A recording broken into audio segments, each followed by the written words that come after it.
Hi guys, my name is Mikhail Chernyshev, and currently my focus is in the development of concept in the UK, in particular in our corporate store in Leamington Spa.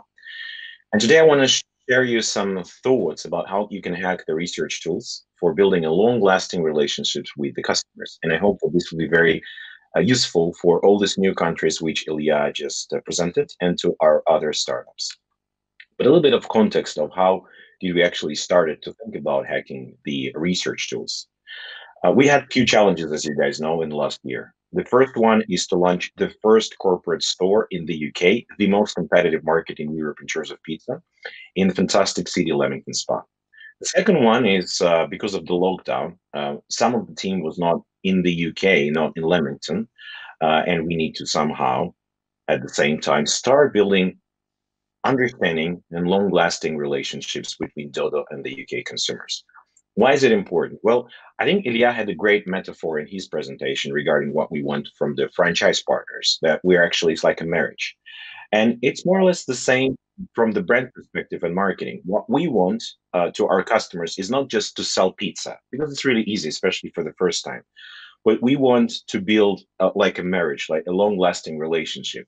And as you can see, any relationship goes and has three pillars. It's empathy, it's how you understand each other, communication, how do you communicate with each other, and ideally, if your relationship is really long lasting, you should have love.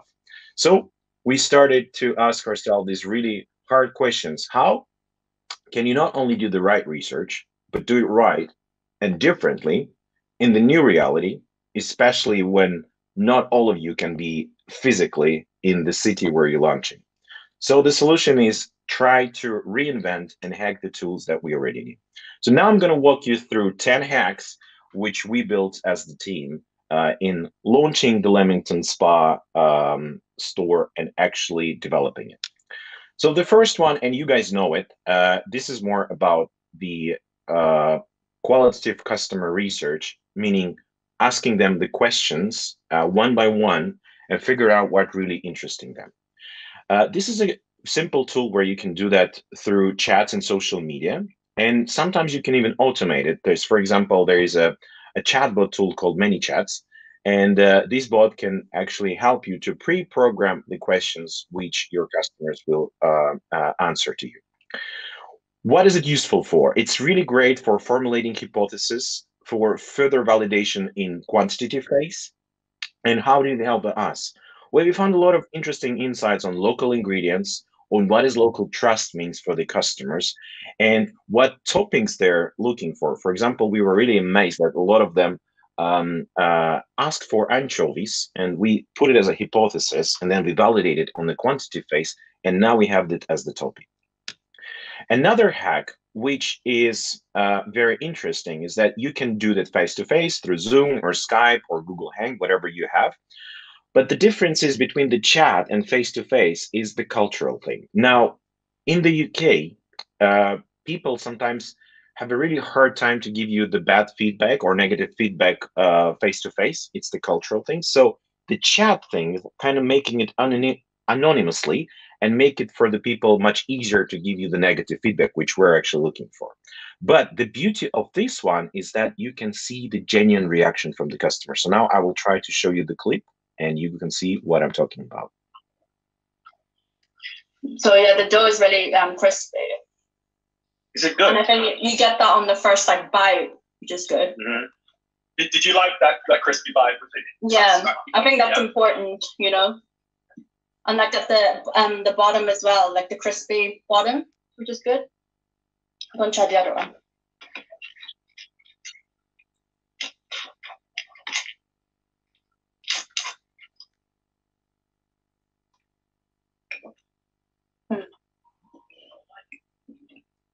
I think the prosciutto one is more crispier than the pepperoni because I didn't really get the crisp on purpose. Yeah, I couldn't hear it. Yeah, so you see me and Ben, it's our guardian of the taste. We're torturing the customer about the crust. And what we realize is that the crustiness is actually making this wow moment. And when the pizza has this crust and this sound like, then it's actually a completely different experience when pizza or pizza dough doesn't have it. So that's a great insight that we put in actually in production and quality control of all the pizzas that are going through our shop.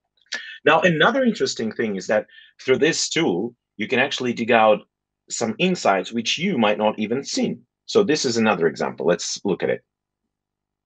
I think the pizzas definitely, they look nice in the pictures. I prefer the way it looks in the box, weirdly.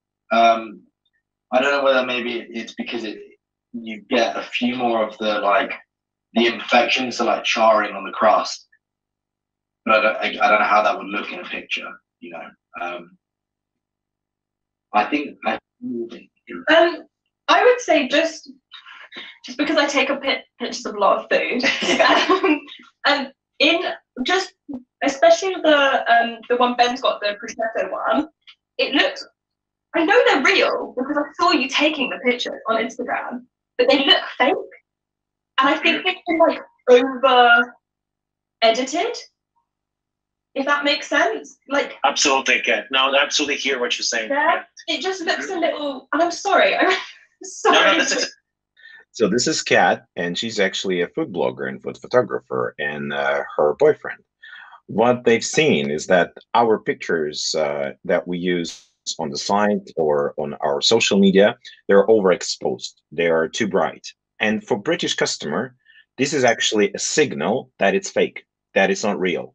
Now, what they say, and that was proven consistently from other British consumers, is that the more real the picture looks like on the site, on the social media, the better the quality perception, which is completely different from the Russian brand that we have. Because and again, we ask ourselves, why are we seeing the same thing differently? And it's all about the context. Because if you look at the British consumer, and especially in Leamington Spa, the people there, they live in the environment where they have 50 shades of cream color, and I'm not joking, this is actually true.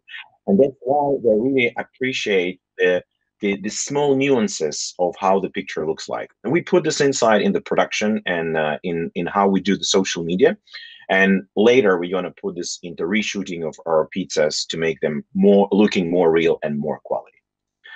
And this is just another example which we digged out from the recent researches where we were trying to see what customers are seeing in the pizzas when they're taking it for the takeaway, for the pickup. And we found one thing which actually very similar to our Chinese colleagues, is that customers are really appreciating that when they bring the pizza home themselves, the temperature is very critical, which is, of course, being Captain Obvious. But the thing is that the customers in the UK, they don't really kind of think that the longer they walk with the pizza box on the cold weather, and believe me, in the UK can be cold weather and snow as well, then the colder pizza will be. The problem is that the cold pizza and the warm or hot pizza, these are completely different experiences. Now what we're trying to do, and again, thanks to our colleague from China and from Russia for sharing this tool, we're trying to test the thermal sleeves to see whether customer would appreciate the temperature, and we will should get results within a few weeks. Another hack. Now we go from qualitative research to quantitative research. Now we all know what quantitative research is. It's when you do the survey, when you launch it, and then you get a lot of data from a lot of customers. Now, the beauty of this one, this is a pre-marketing, is that you can actually start researching and convert your pre-customers, A, to share the information, and B, to actually become your first real customers. Because when the research is over, then you get their data from the customers, and then you send them via SMS or via email the code to try the pizza for free. And you really need these beta testers, as we call them, because they give you also a lot of valuable data on how your pizza is actually behaving. This is my favorite, and it's actually not me that found it, but Katya Landreva, who found a fantastic hack on how to do observational or anthropological research. What it is, this is actually one of the most valuable research you can ever get. It's when you actually observe the customer and not asking them any questions. Why do you need this kind of research? Because one thing when customers say something, and usually when customers say something, they want to look a little bit better than or different than they actually are in the real life. When customers are behaving, especially in a natural environment, they cannot lie because they basically do what they do. They wake up in the morning, they get the food that they want, they go from the shop, and then you can actually see what kind of brands they buy, where do they order food, what kind of food do they order, what do they order if they have friends over, etc. So this is a great research on getting the under the skin and the real behavior and usage of your audience. So how does it work?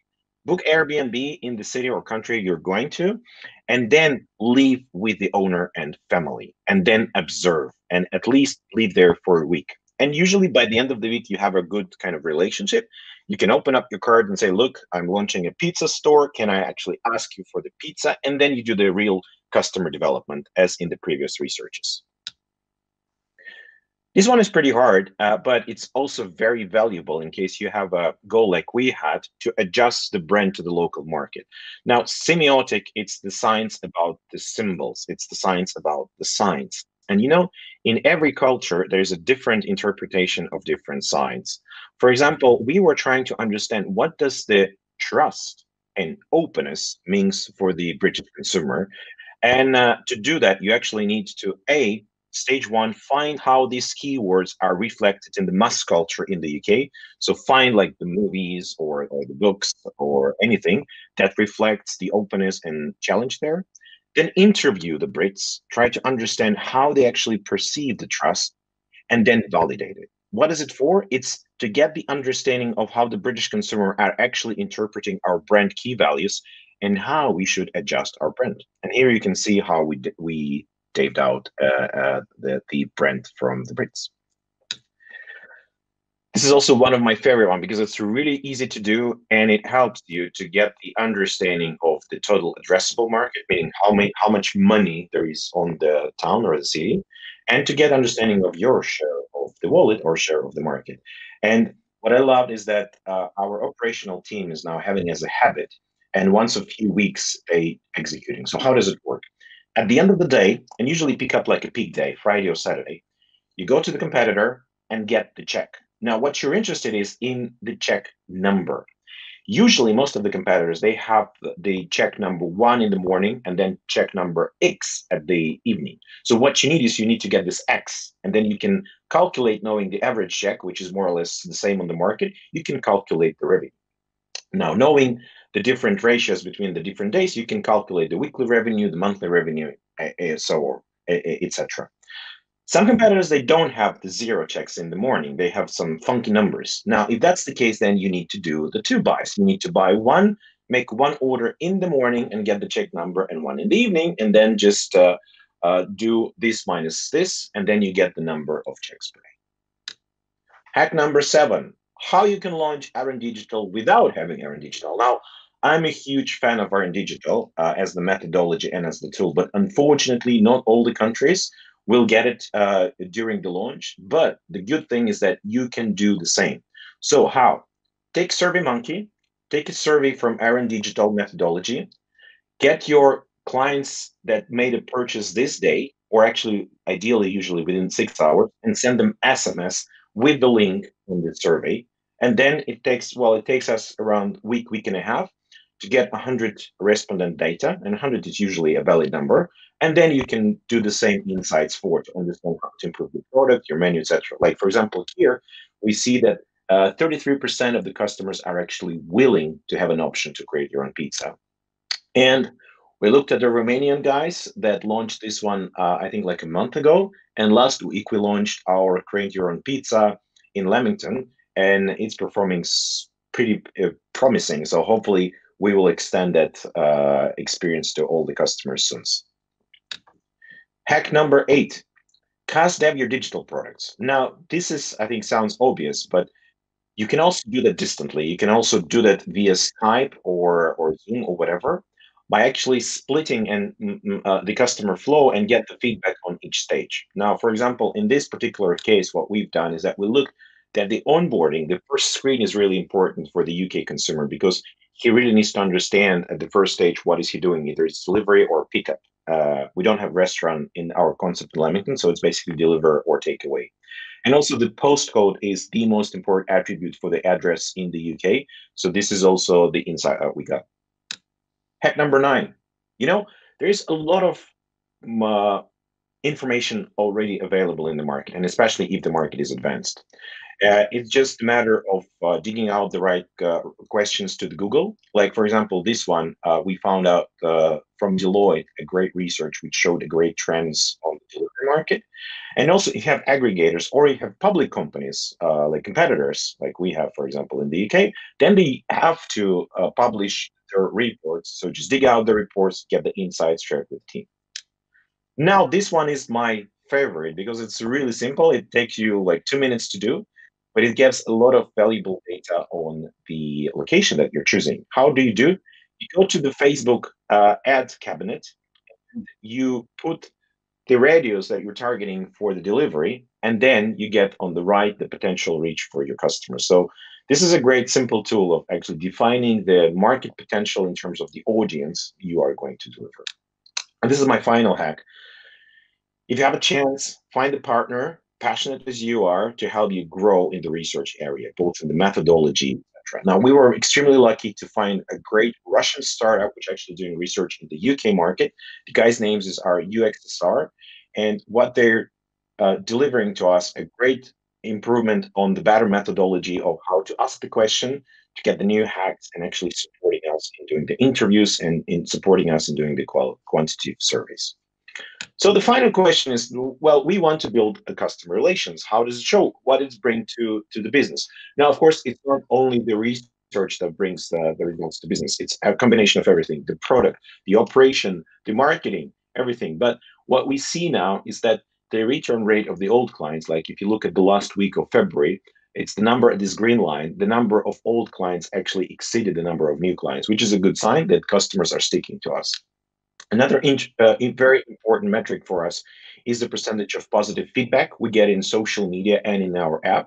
And we're really happy that this line is also improving. Now, our target is to be above 95%. We're still not yet there, but we do get consistently some great feedback, like in this one. Great pizza, been countless times now, and barbecue chicken is definitely my favorite. Highly recommend, the best pizza joint in town, period. That's what we're working for. And the most important probably for the business is show me the money. So we just launched Leamington at the end of December. So the first 2 months, the full months of operations is January, February, put Leamington in the first place among all our 5 pizzerias. But I just wanted to remind you that the first 4 pizzerias, they still work on the old concept, the American style pizza concept. And Leamington is the new one that works on the Roman style dough. And my final thought is that research is not a one-time thing. And yes, we do have a lot of data in Dodo.is and we dig out a lot of data, but you need to complement this data with the qualitative research of your customers and doing it constantly by digging out the insights, put them in hypothesis and test, and then put them in product development and do that again and again and again. And my final slide is thanks to all the UK team that supports and have the same passion towards researching the customers and hacking. Thank you so much, guys. And have a great week, everybody.